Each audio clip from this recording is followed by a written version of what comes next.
So good evening to all of you. Today we are going to start the Cartesian product and relation. हम Cartesian product और relation पे बात करें उससे पहले कुछ दूसरी चीजों पर मुझे बात करना है। सबसे पहले हमारे कुछ सिंबल्स हैं जिनके बारे में हमारा जानना जरूरी है। नेचुरल नंबर ये हम जानते हैं। R represents all real numbers.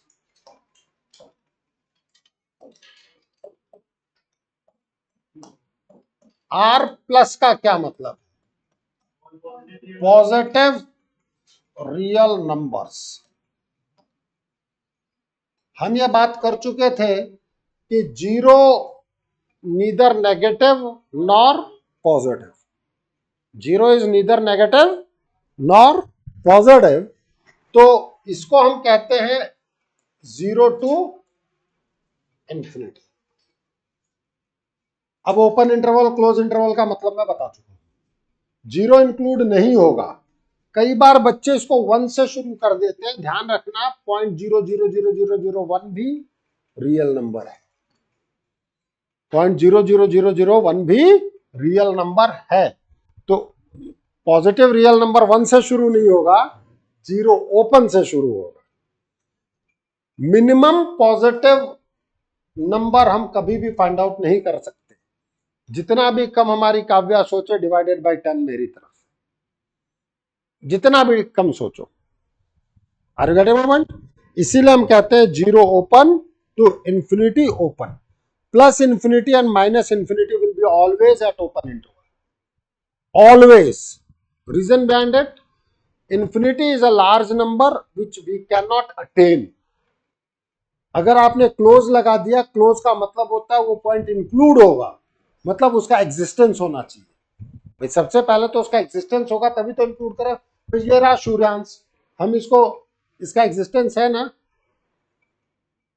अब हम हवा में तो कोई बात कर नहीं सकते, तो मिनिमम पॉजिटिव नंबर या मिनिमम नेगेटिव नंबर, इनका कोई भी एग्जिस्टेंस नहीं होता है। Maximum positive number plus infinity कोई एग्जिस्टेंस नहीं है। डन। इसलिए हम इसको ओपन इंटरवल पे रखते हैं। एक सिंबल है हमारे पास आर माइनस, मतलब negative real number. It is minus infinity to zero open. Fourth है मेरे पास R not, non zero real number. नहीं, आर माइनस ऑफ जीरो और minus infinity to infinity minus zero और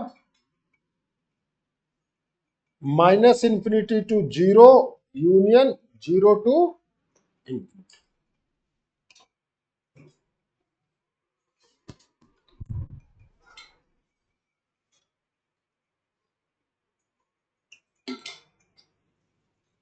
आर नॉट का मतलब क्या है? वो जीरो नहीं हो सकता। लिख ले बेटा।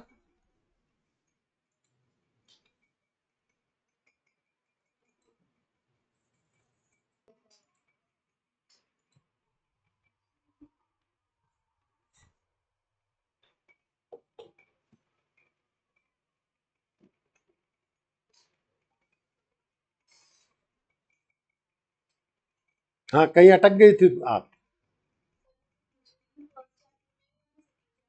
किसी भी चैप्टर में लिख लो, सब।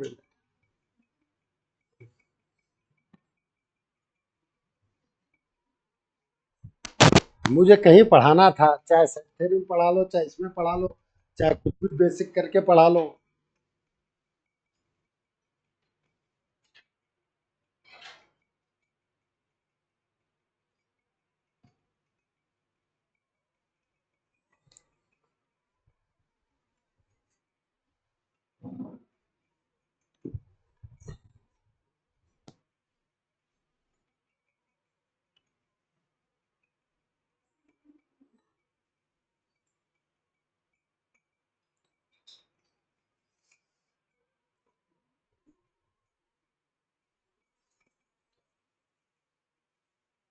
चले आगे।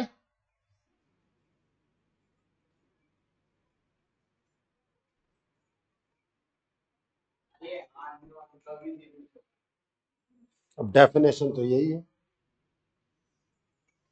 अब लिखने सामने लिखा हुआ है, मतलब we have to change the approach. लिखा है सामने, वो फैक्ट्स है, चला आगे। देखो कई बार मैं आपकी अप्रोच को बदलने की इसलिए कोशिश कर रहा हूं बेटा, जैसे मान ले इन चीजों से क्या होता है पता है, हम बेसिकली सपोर्ट ले रहे होते हैं, अपने आप को कंफर्म करते हैं, और एग्जामिनेशन में आपको अकेले लड़ना है। जैसे कई बार बच्चे बैठते हैं ना आपस में, तो वो बेसिकली सपोर्ट ले रहे हैं, हम उसको अगर रोकते हैं ना तो उसका मतलब क्या पता है, एग्जामिनेशन हॉल में तो आपके बगल में कोई होगा ही नहीं। अभी आपको क्या लग रहा है, आप सबसे अरे गलत करो चाहे सही करो, कौन सा यहाँ कुछ होना है, बट एक कॉन्फिडेंस हम गवर्न करना चाहते हैं। सब कुछ कर लिया, हाँ उसके बाद सर अब ये, सर मेरे अनुसार ये है, मैं सही हूं कि गलत।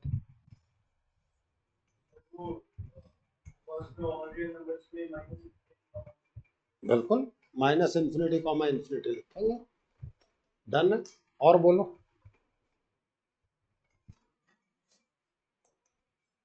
Fifth, non negative real number.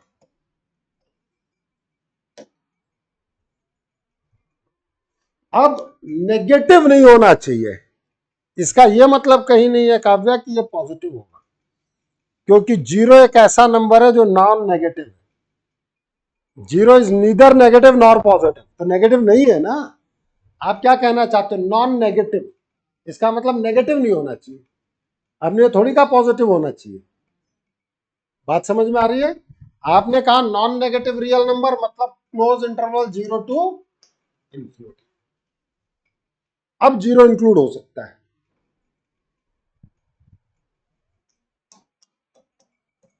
Non, हाँ ये आ गया ना भैया, सेमी ओपन सेमी क्लोज।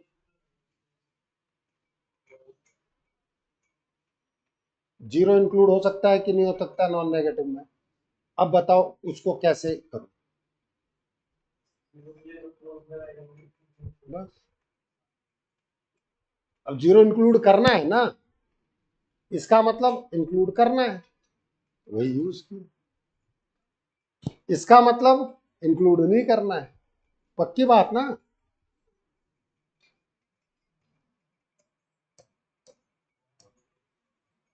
मतलब अब नेगेटिव भी हो सकता है और जीरो भी हो सकता है, पॉजिटिव नहीं हो सकता। जीरो पॉजिटिव भी नहीं।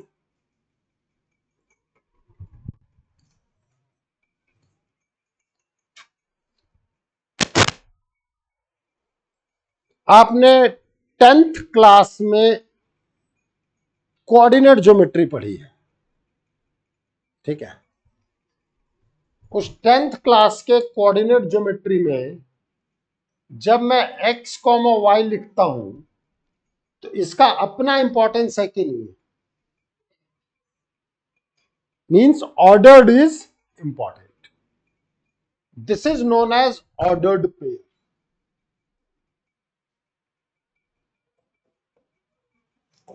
पेयर का मतलब दो, और ऑर्डर का मतलब ऑर्डर इंपॉर्टेंट है। x का मतलब एब्सिसा था, y का मतलब ऑर्डिनेट था। तो अगर ऑर्डर इंपॉर्टेंट है और जब कभी भी मुझे इस तरीके से कोई चीज दी जाए, इसका क्या मतलब होता था बेटा, x जो है वो a के इक्वल है और जो y है वो b के इक्वल है। ऑर्डर्ड पेयर में केशव ऑर्डर इंपॉर्टेंट होता है, डन, नोट करते हैं।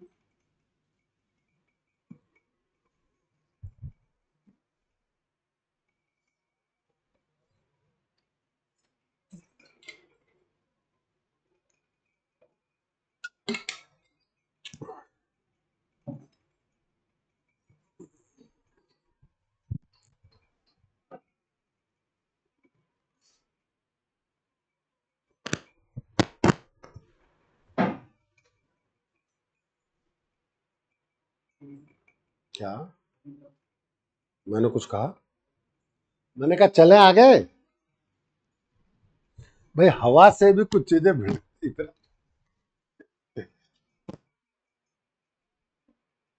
अब हम बात करेंगे कार्टेशियन प्रोडक्ट ऑफ सेट्स।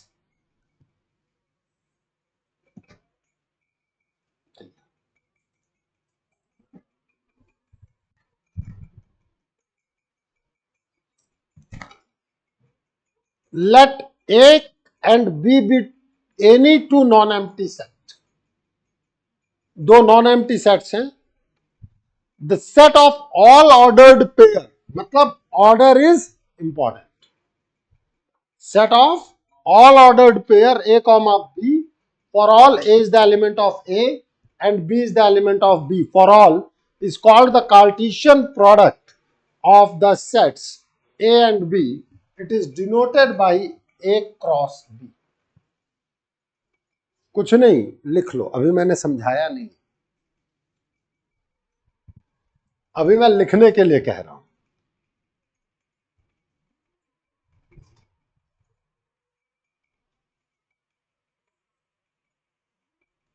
गलती से भी ये ना समझे कि मैंने एक्सप्लेन किया है।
चले आगे।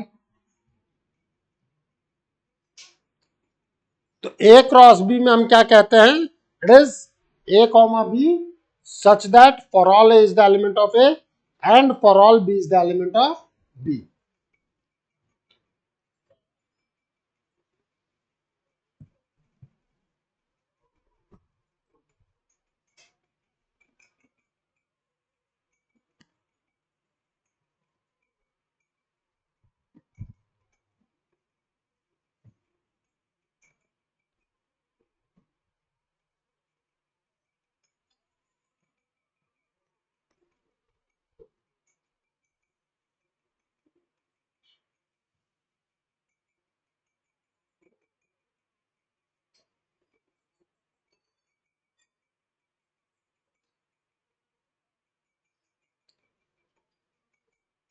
अगर हम यहां जैसे एक और बातचीत करें, हम बी कॉमा ए पर अगर मैं बात करना चाहूं, B cross A, then it will be, जैसे मैं कहूंगा X comma Y, first element इसका होगा,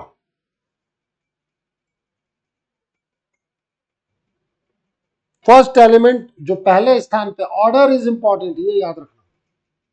जब आप बी क्रॉस ए पे बात कर रहे हो तो पहला पहले का होगा, दूसरा दूसरे का होगा। सच that for all A is the element of A, sorry, for all x is the element of b and for all y is the element of।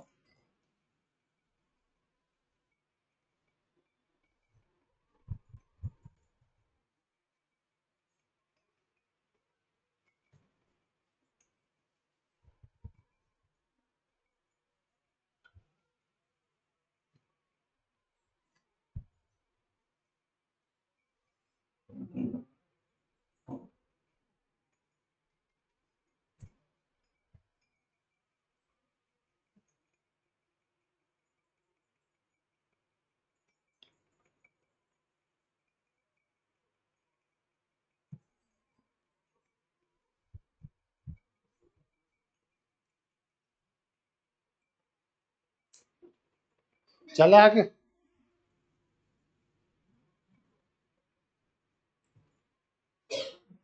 let a is a comma b comma c and b is p comma q, then a cross b।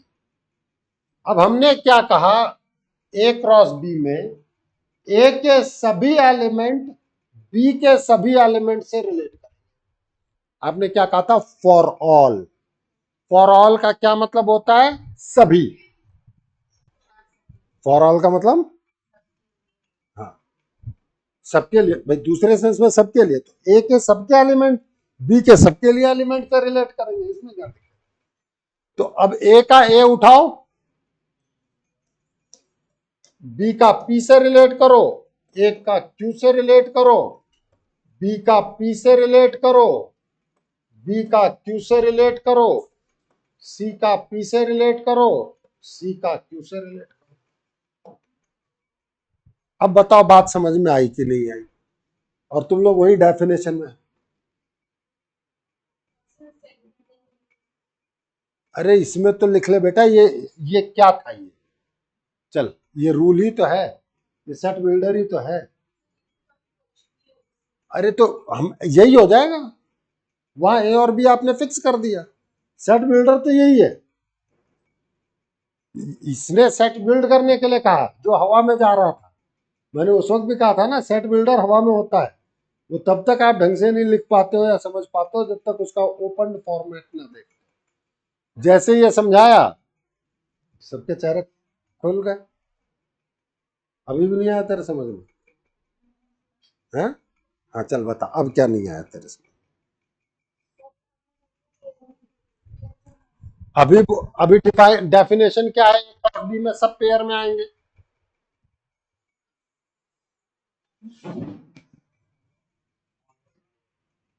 Ordered pair, इसीलिए तो ordered pair पढ़ाया अभी।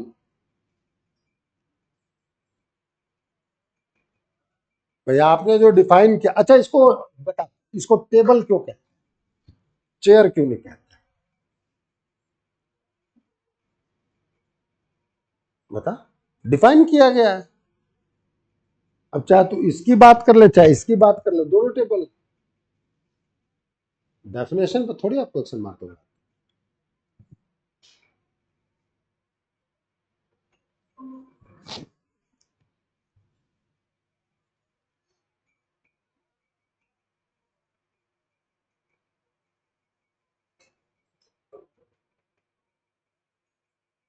Done.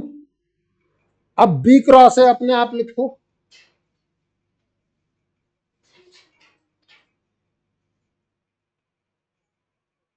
ये लिखो B cross है नीचे।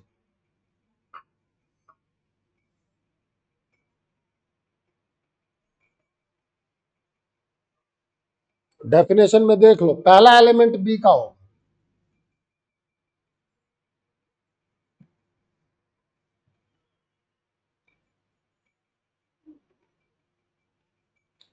पहला element B का होगा तो तू जो लिख रही है बेटा, ये बी में है क्या।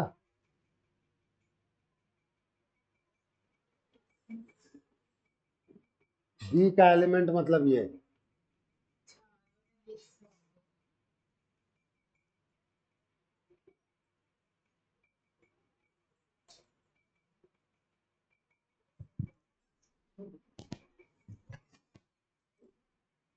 अब बी क्रॉस ए में क्या आएगा, अब फर्स्ट एलिमेंट बी का आएगा, B comma A, B comma P comma B, P comma C, Q comma A, Q comma B, Q comma सी।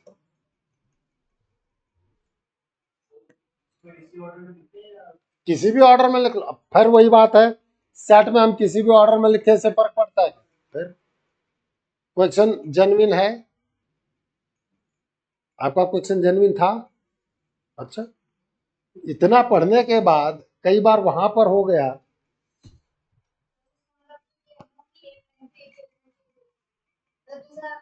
तीन बार पी पेयर में पी कॉम मतलब से, तो आपने एक ही सेट एलिमेंट करना है। और फिर जब वो दूसरा एलिमेंट लिया बी का तो ए के वही मतलब बट बी का वैल्यू भाई मुझे ऑर्डर बनाना था, जितने पॉसिबल ऑर्डर हैं सब बनाना था, एक को फिक्स करके दूसरे को बदलता गया। डन बेटा। अभी भी समझ में आया नहीं आया बता दे। हम लोग डेफिनेशन पे ही उलझने की बजाय उसके डेफिनेशन को समझें कि भैया ये कहा गया है, उसके एग्जाम्पल्स को देखें, अपने आप चीज क्लियर होगी। अपन लोग क्या कहते हैं बेचारे डेफिनेशन की ही पूरी एनालिसिस पैरालिसिस करने लग जाते हैं। चक्रव्यूह के पहले दरवाजे पे मत अटको, अंदर घुसो, तब देखो कि चक्रव्यूह क्या कहता है। और इस फोन को उठा करके साइड में रखो, अंदर रखा कर दो हमेशा। तू कोई प्राइम प्राइम मिनिस्टर नहीं है कि पाकिस्तान तेरे से अटैक कर दे और प्राइम मिनिस्टर पूछे कि काव्या आपके बारे में, आपका इसके बारे में क्या विचार है। अभी तो चलो अटैक का माहौल भी बन रहा है। मैं एग्जैक्टली यही एग्जांपल हमेशा देता हूँ, भाई वो प्रधानमंत्री को डिसाइड करने दो, काव्या से परमिशन की जरूरत थोड़ी है। चले आगे। तो बी क्रॉस है हमने लिख लिया। एक भी अगर पाई है नल सेट, क्योंकि आप क्या कहते हो ए के सभी एलिमेंट का बी के सभी एलिमेंट का साथ रिलेशन, ए में कोई एलिमेंट ही नहीं है तो रिलेशन फाई ऑटोमेटिकली कोई एलिमेंट नहीं आएगा। ए क्रॉस बी में कोई एलिमेंट आएगा ही नहीं। हाँ या ना, लिख लो। समझदार तो है बेटा, बस एक ही चीज की चीजें रहती हैं, आपको खुद पे विश्वास रख के आगे बढ़ना आना चाहिए।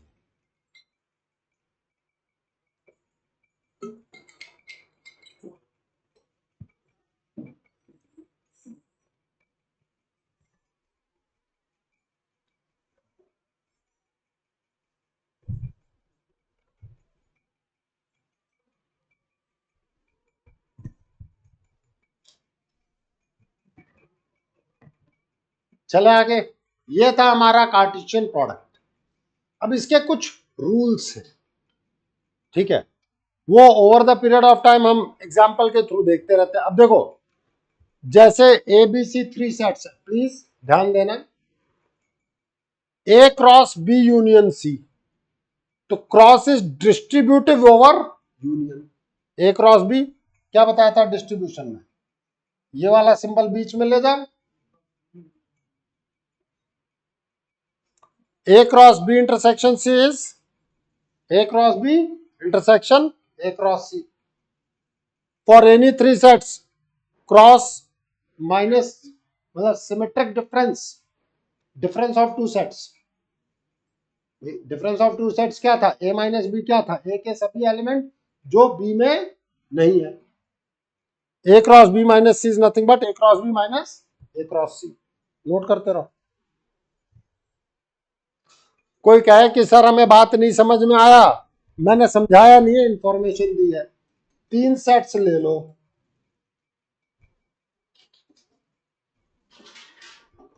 जिसमें इंटरसेक्शन भी हो, दूसरी भी चीजें हो।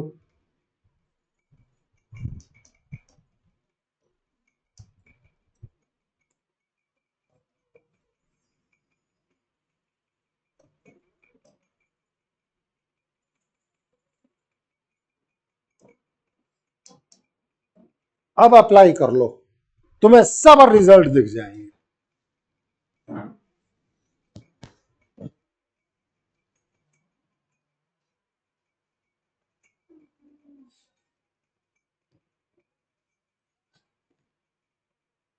तो कोमल इसको क्या करना है, याद करना। किसी का भी प्रूफ चाहिए, तीन सेट रहे, अप्लाई करके देख लो। पहले लेफ्ट करो फिर राइट करो, फिर कहो दोनों इक्वल है, हेंस प्रूव्ड। कैसा आएगा भाई, ए बी सी दे दिया, लेफ्ट को अलग ही कैलकुलेट करो। हाँ आगे फिर कराऊंगा, चिंता मत कर।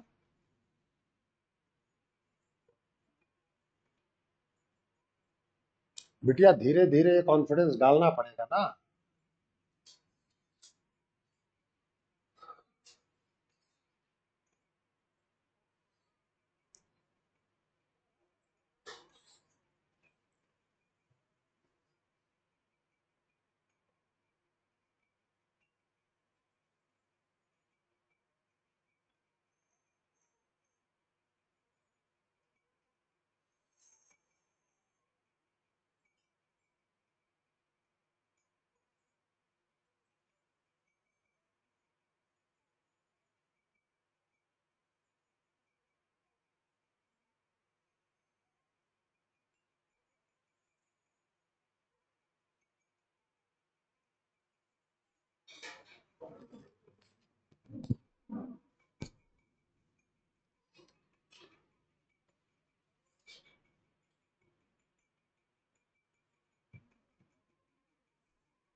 चला आगे।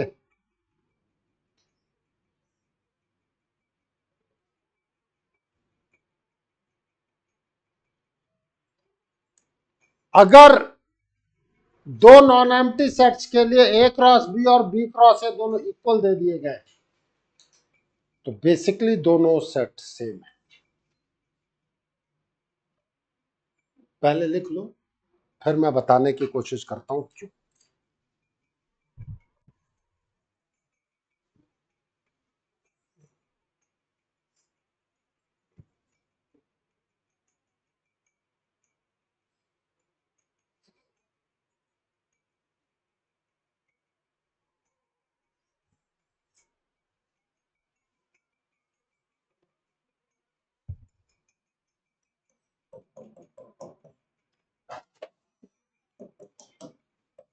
क्या हुआ?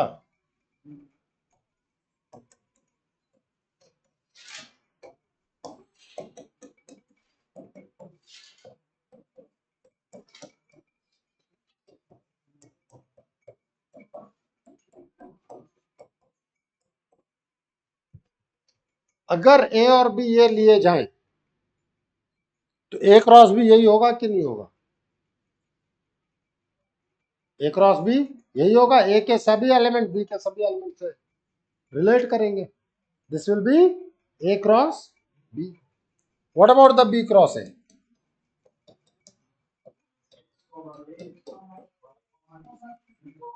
हाँ, एक्स कॉमा बी कह लो, वाई कॉमा ए कह लो, कोई दिक्कत नहीं।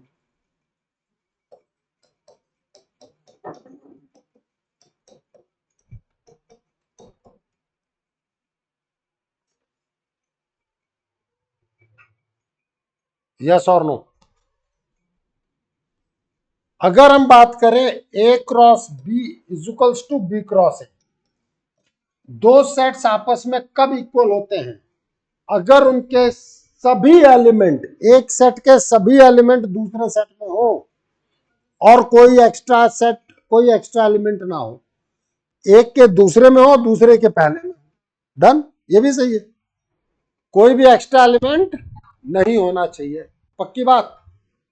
अब सोचो कि अगर ऐसा है तो ये किसी ना किसी के तो इक्वल होना चाहिए। ये किसी ना किसी के तो इक्वल होना चाहिए। अगर ये इसके इक्वल है, अब सोचो मैंने ऑर्डर्ड पेयर क्यों पढ़ा है। अगर ये इसके इक्वल है तो x इज इक्वल्स टू ए, और अगर ये भाई इसके इक्वल है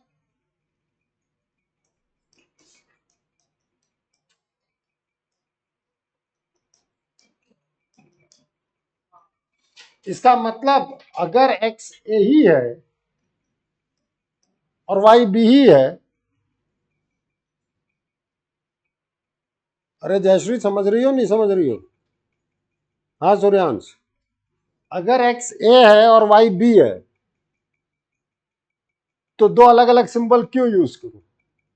अब बात समझ में आई कि ए और बी दोनों आपस में बेसिकली इक्वल हो जाएंगे? नहीं आई? नहीं आई? पक्का? या तो x की जगह a रख दो और y की जगह b रख दो, या a की जगह x रख दो और b की जगह y रख दो। डन? कोई दिक्कत? अब वो लॉजिक समझ में आ गया, अब वो रिजल्ट याद रहना चाहिए।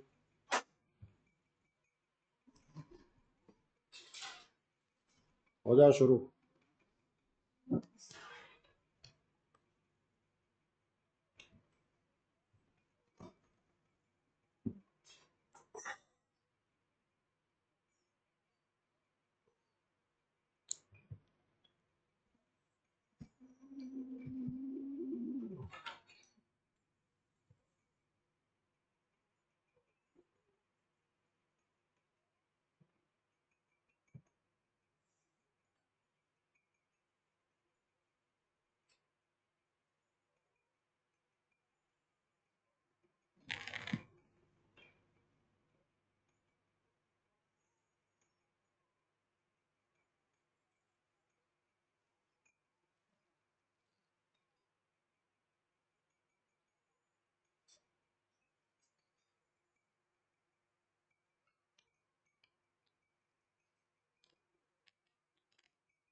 चले आगे।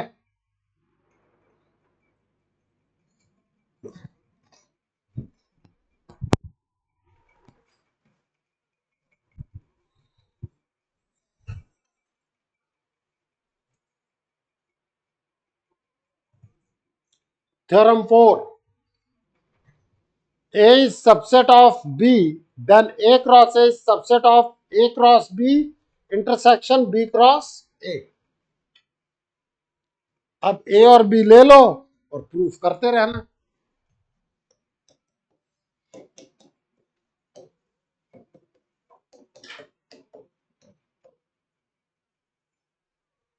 घर पे प्रूफ करना होमवर्क है।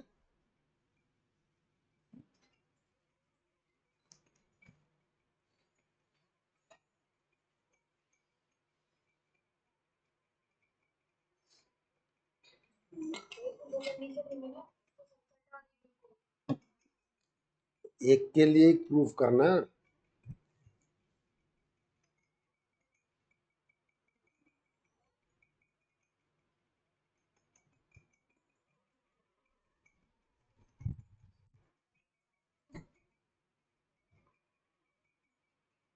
देखो फिर वही कहूंगा, एक दो दिन आगे बढ़ जाओगे ना तो ऑटोमेटिकली फिर फ्लो में आ जाएंगी चीज।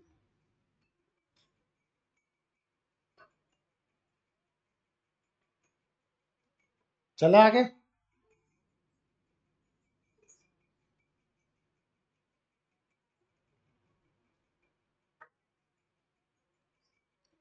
A is subset of B, then A cross C is subset of B cross C for any set C।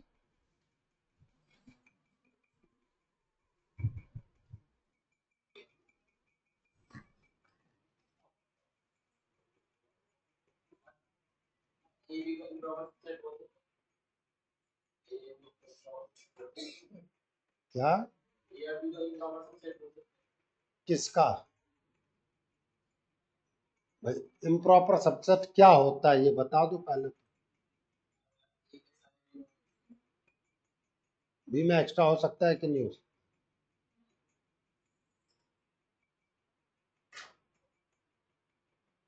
Improper की क्या डेफिनेशन है, निकालो।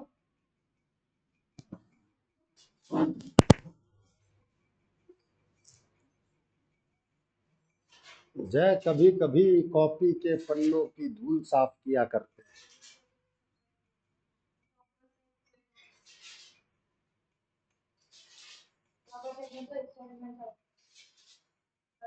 तो अब बताओ यहाँ एक्स्ट्रा एलिमेंट है कि नहीं है?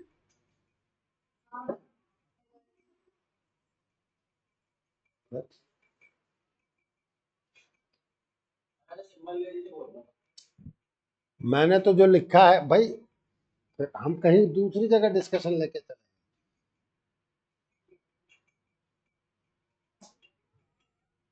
भाई जनरलाइज सिंबल तो वही रहेगा ना कि प्रॉपर हो तो भी काम करेगा और इम्प्रॉपर हो तो भी काम करेगा बस।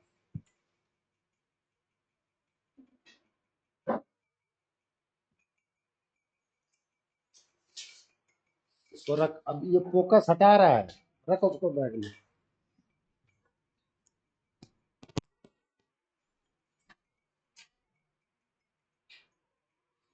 अगर ए बी का सबसेट और सी डी का सबसेट है तो ए क्रॉस सी जो है वो बी क्रॉस डी का सबसेट है।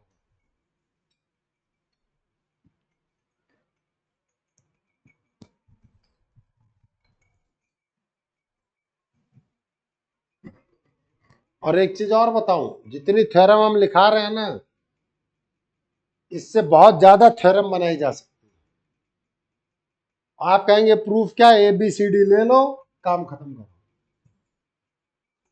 क्योंकि अभी मैं एक्स और वाई के टर्म में खेलना शुरू करूंगा तो आपको लगेगा कि मैथ्स हमारे लायक ही नहीं है।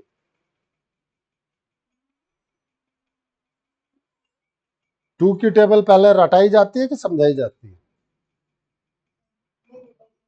सिंपल सी बात। मैया का नाम क्या है? मैंने मैया शब्द यूज किया। भाई कृष्ण भगवान की मैया कौन है? मैया वर्ड तो इन जनरली कृष्ण भगवान के लिए यूज किया जाता है। देव की आज तक नहीं हुई। जन्म देने वाली माँ देव की थी, लेकिन मैया हमेशा यशोदा ही रह गई, देव की आज तक नहीं हुई। समझना मैं क्या कहना चाह रहा हूं कि हर चीज, हर टर्म आपको रटाई गई है, उसके बाद आपने समझना शुरू किया है, और हम रटने को ही गलत मानते हैं।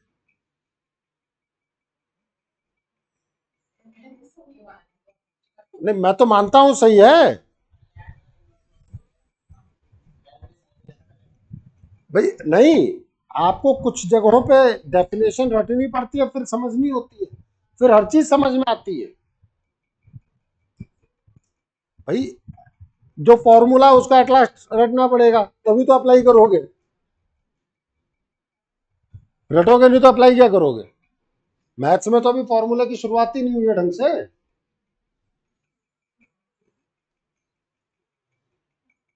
चले आगे।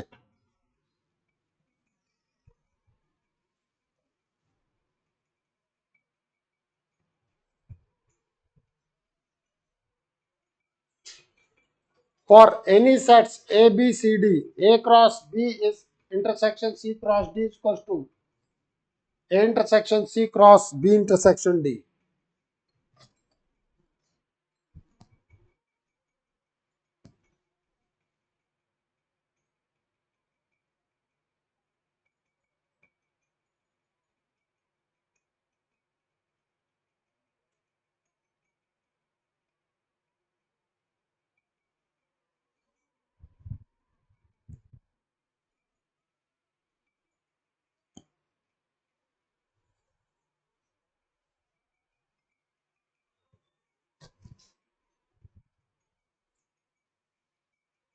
और ये भी मैं बताऊं, शुरुआत में इतना तुम्हें याद करने की भी जरूरत नहीं है। तुम्हें लगेगा कि तुम इतना याद कर लोगे, पॉसिबल नहीं है। लेकिन बस ठीक है, अभी एक जगह नोट्स बने रह जाएंगे। भाई पढ़ाने में क्या होना चाहिए, ऑर्गेनाइज्ड पढ़ाना चाहिए कि एक जगह नोट्स बने रह गए, एक एक दो दो याद करते रहे। Over the period of time अपने आप अंडरस्टैंडिंग डेवलप हो जाती है। कभी भी एक छोटा बच्चा जन्म लेता है, ये देखना कि उसको माँ ये कैसे बताती है कि मैं तेरी माँ हूं।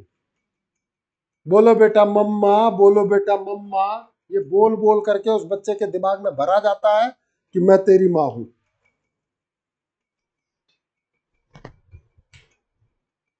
देख लो,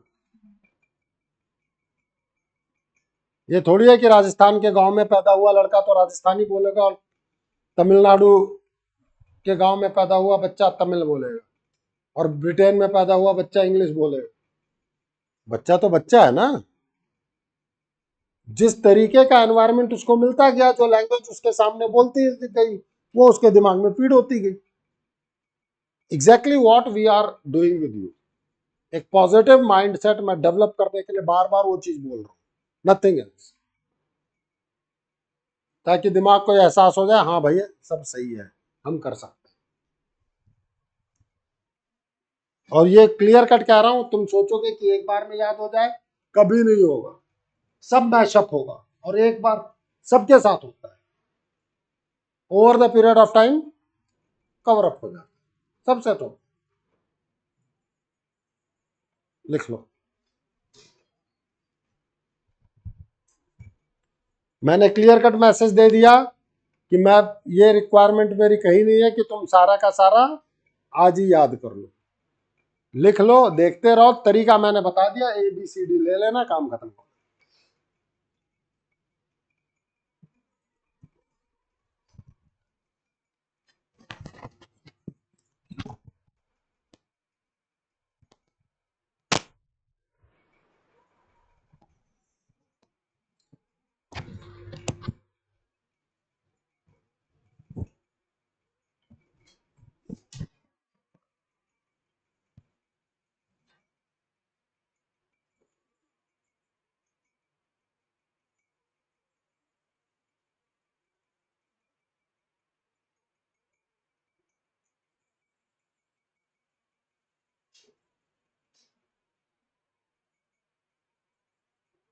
अच्छा अब देखो, ये अब अगर थोड़ी सी अकल लगाओ,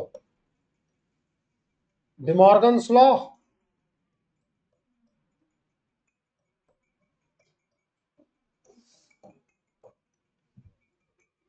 दिखा, डिमॉर्गन्स लॉ बीच के सिंबल को उल्टा कर देता है, जो यहां सेट है उसका कॉम्प्लीमेंट लेता है, तो कॉम्प्लीमेंट का कॉम्प्लीमेंट सेट इटसेल्फ। अरे हाँ या ना?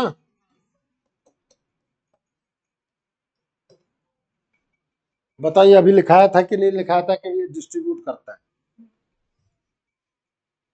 लिखाया था ना?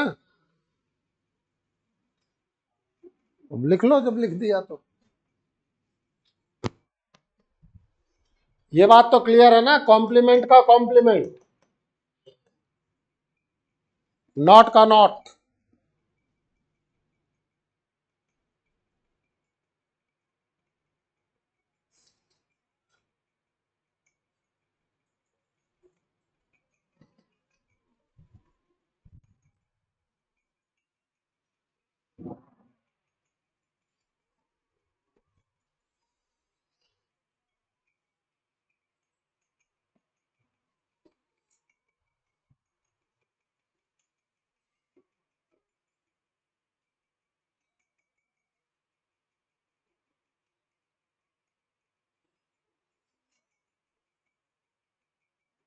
चले आगे।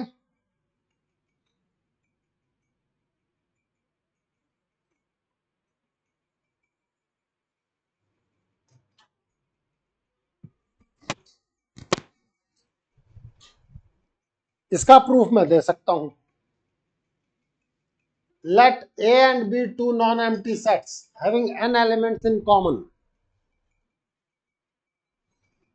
Then A cross B and B cross A have n square elements in common.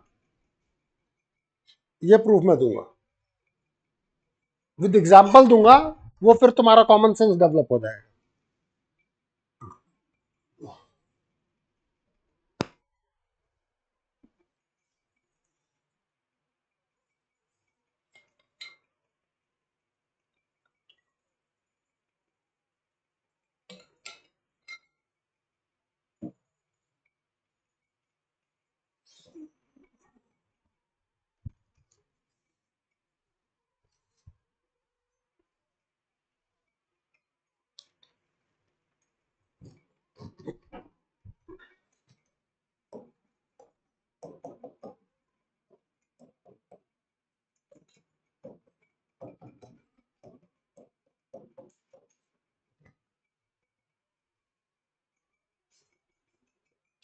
कितने एलिमेंट कॉमन लिए हैं मैंने? दो एलिमेंट। तो ए क्रॉस बी और बी क्रॉस ए में कितने एलिमेंट कॉमन आएंगे? अरे फॉर्मूला लिख रखा है भाई। तो 2 स्क्वायर मतलब 4 एलिमेंट्स कॉमन आने चाहिए। अब देखो वो क्यों होगा। देखो इधर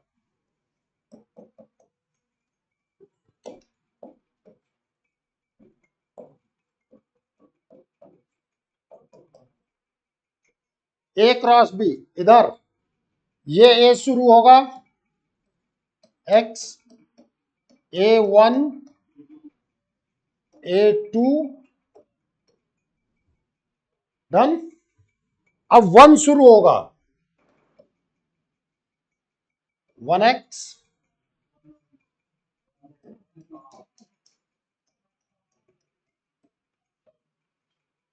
2 है,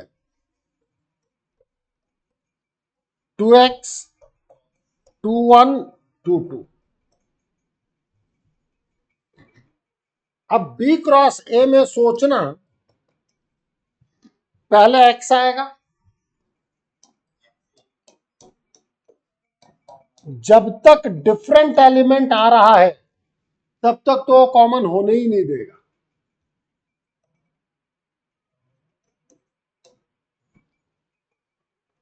ये 1 वापिस से इस 1 के साथ भी तो आएगा। अगर ये 1 इस 1 के साथ आया था तो ये 1 भी तो इस 1 के साथ आएगा। कॉमन होगा कि नहीं होगा? अरे लॉजिक पकड़ में आई कि नहीं आई? जो एलिमेंट इसके साथ इधर आएगा, क्योंकि वो कॉमन है, तो वही वाला इधर वाला भी तो इधर वाले के साथ आएगा। अबे जेड नहीं 2 है। अरे तो मैं इतनी बार 2 बोल रहा हूं। अगर दे, अब समझना, ये 1 1 के साथ आया, ये 1 इस 2 के साथ आया, तो ये वाला 1 भी तो 2 के साथ गया था, तो कॉमन आएगा कि नहीं आएगा?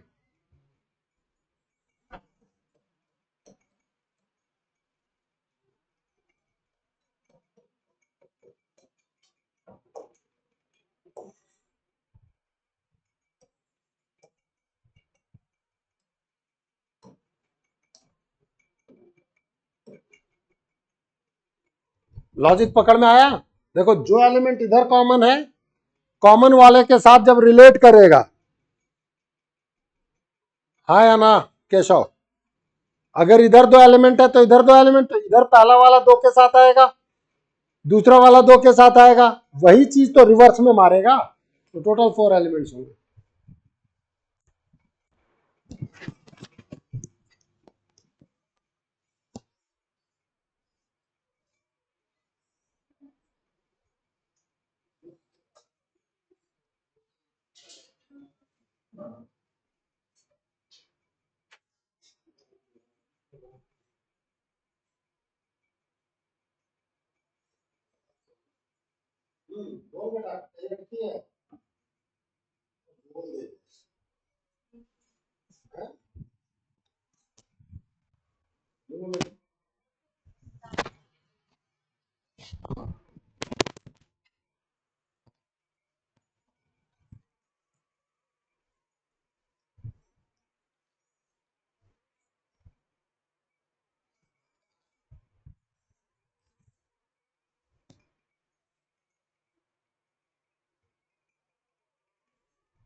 चले आगे।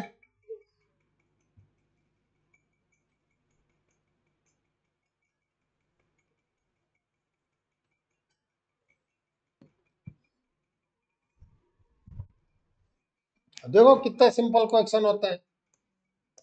ए यूनियन बी कितना आएगा भाई?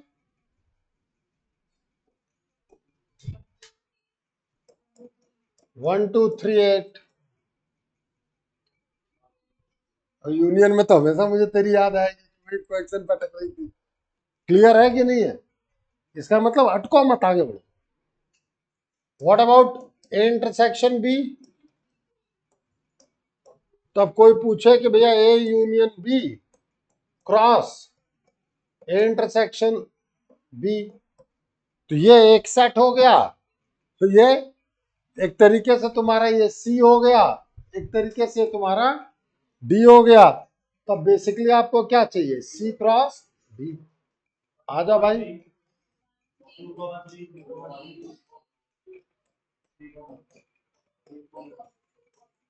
अब बताओ कहीं कोई दिक्कत है?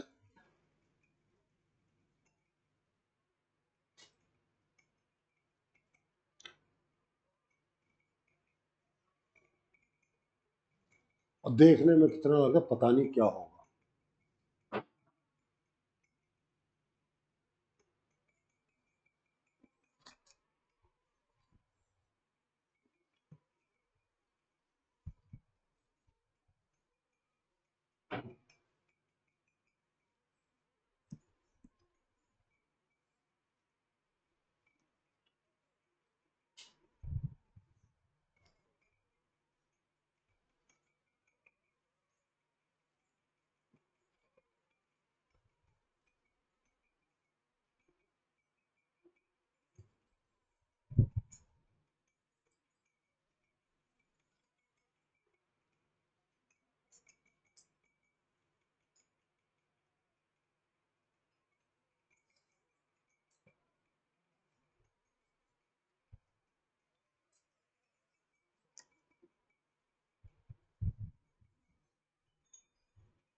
खत्म ही होने वाला है तो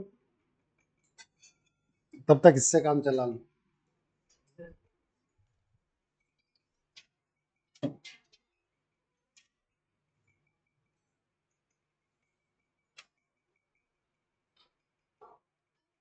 चला आगे।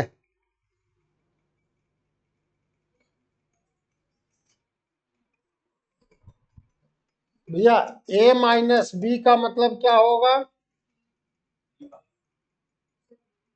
केवल 3।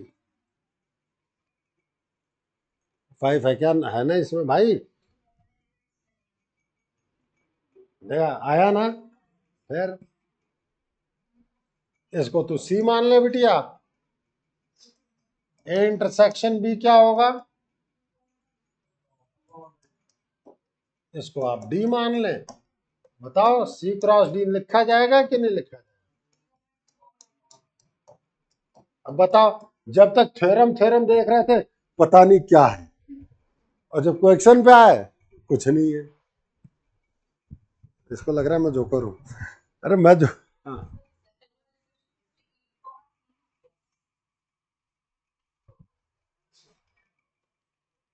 8 ए यूनियन बी में है कि नहीं है? तो इसका हर एलिमेंट का इससे रिलेशन होगा कि नहीं होगा? कोई बात नहीं।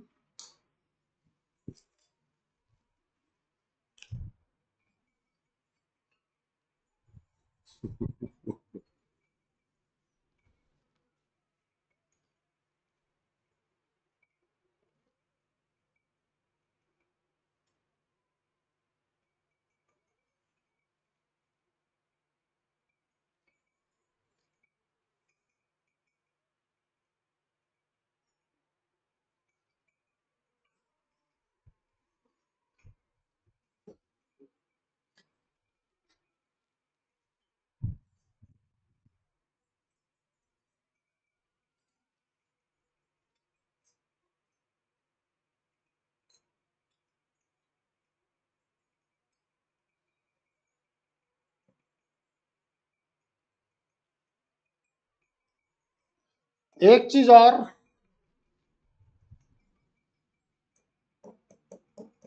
अगर हम बात करें तो number of A cross B is equals to number of B cross A होगा। ये बात समझ में आती है कि नहीं? ए के सभी एलिमेंट, मान लो ए में 3 एलिमेंट्स हैं, इधर समझना प्लीज।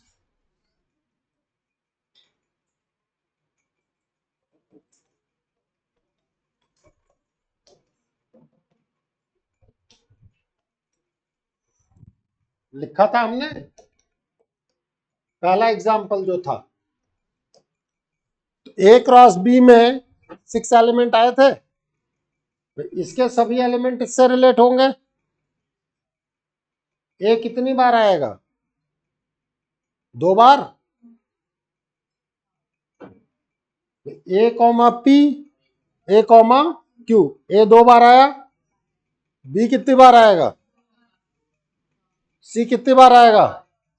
तो टोटल 6। पी कितनी बार आएगा? हाँ, 2 बार की रट मत लगा भाई, पी 3 बार आएगा। और क्यू कितनी बार आएगा? तो टोटल 6 हुए कि नहीं हुए? तो number of element in A cross B is equal to number of B cross A is number of A into number of B. In